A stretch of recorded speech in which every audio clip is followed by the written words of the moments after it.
आप सभी का स्वागत करते हैं भोजपुरी इंटरटेनमेंट के यूट्यूब चैनल पर। आ गए एक बार फिर बहुत ही बवाल, बहुत ही धमाकेदार भी अपडेट को लेकर।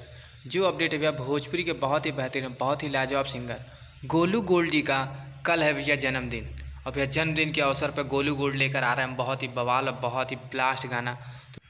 तो भैया गोलू गोल्ड जी को हमारे तरफ से भी उनको जन्मदिन की ढेर सारी शुभकामनाएं। वो भैया ऐसे ही भोजपुरी के लिए तगड़े तगड़े बवाल बाल फिर गाना लेकर आते रहें। तो बात की जाए भैया उस गाने की, तो उस गाने का भैया नाम है कमर दुखाता बड़ी जोर।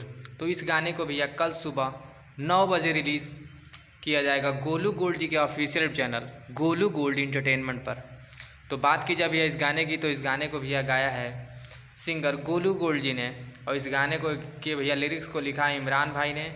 और इस गाने के में भैया म्यूज़िक दिया है चमन सिंह जी ने। तो इस भैया बेहतरीन और लाजवाब गाने में आप सभी को फीचरिंग करते नजर आ जाएंगी मुस्कान केटी जी, जो कि बहुत ही खूबसूरत और बहुत ही बेहतरीन भैया एक्ट्रेस हैं। तो भैया आप सभी लोग तैयार हो जाइए, कल सुबह 9 बजे बवाल धमाल भैया मचा देना है गोलू गोल्ड जी के जन्मदिन पर। इस गाने को भैया ढेर सारा प्यार आशीर्वाद दीजिए ताकि भैया का जन्मदिन अच्छे से मने। तो आप सब ऐसे भोजपुरी जुड़ी ताज़ा खबरों को पाने के लिए भोजपुरी एंटरटेनमेंट चैनल को सब्सक्राइब करना बिल्कुल ना भूलें और बेल आइकन को जरूर दबाएं ताकि हमारे चैनल पर भैया जो भी वीडियो अपलोड हो उसका नोटिफिकेशन सबसे पहले आप तक पहुंचे। तो फिर मिलेंगे हम ऐसे ही बॉल और धमाकेदार अपडेट को लेकर। तब तक जय हिंद, जय भोजपुरी।